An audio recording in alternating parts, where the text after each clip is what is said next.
Yo tout le monde, c'est votre Blacky. J'espère que vous allez bien. J'ai un petit peu de retard dans les news. Sans plus tarder, let's go pour les news. 108 832, c'est le nombre de personnes qui ont été détectées en 24 heures en France au Covid-19. Il y a l'ancien président ukrainien, Petro Poroshenko, qui a invité Emmanuel Macron à venir à Kiev. Il dit: ce serait un très grand symbole de solidarité. Je sais que c'est un homme courageux. Oh là là, mais cette histoire va vraiment mal finir. Il y a le Kremlin qui affirme que la déclaration de Joe Biden qualifiant Vladimir Poutine de criminel de guerre est inacceptable et impardonnable. Normalement, il devait y avoir une soirée électorale sur BFM TV prévue le 23 mars. La chaîne a invité les 12 candidats. Tout d'abord, il y a le président Emmanuel Macron qui a désisté car il a des engagements par ailleurs. Marine Le Pen a annulé sa venue. Et par la suite, il y a BFM TV qui a décidé d'annuler l'émission. Pour ce qui est des nouveaux sondages, Emmanuel Macron obtient 31%, Marine Le Pen 18%, Jean-Luc Mélenchon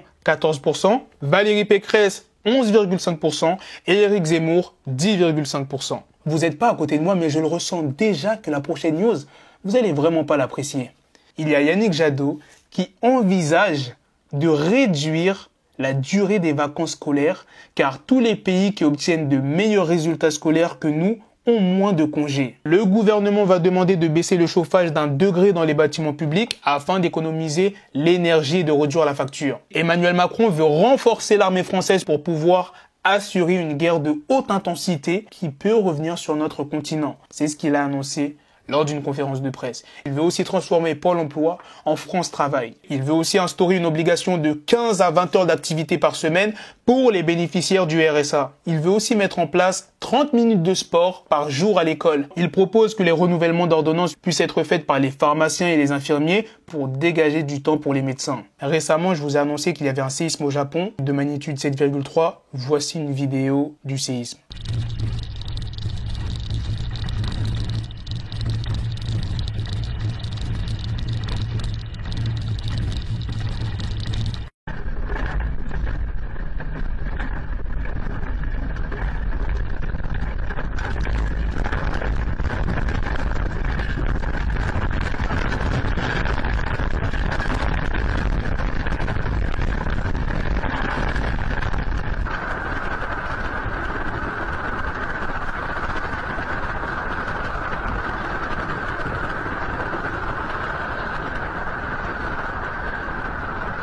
Il y a une nouvelle estimation qui est tombée. Selon les Américains, il y a eu 7000 morts du côté des Russes depuis le début du conflit. Les Ukrainiens enterrent les soldats tués pendant les combats. Voici ce que font les civils ukrainiens quand un convoi funéraire vient. Essayez de faire vite pour que la vidéo ne soit pas trop longue pour vous. Dites-moi dans les commentaires qu'est-ce que vous en pensez de toutes les news que je vous ai présentées. Sur ce, on se donne rendez-vous très prochainement pour d'autres vidéos news. Prenez soin de vous la famille.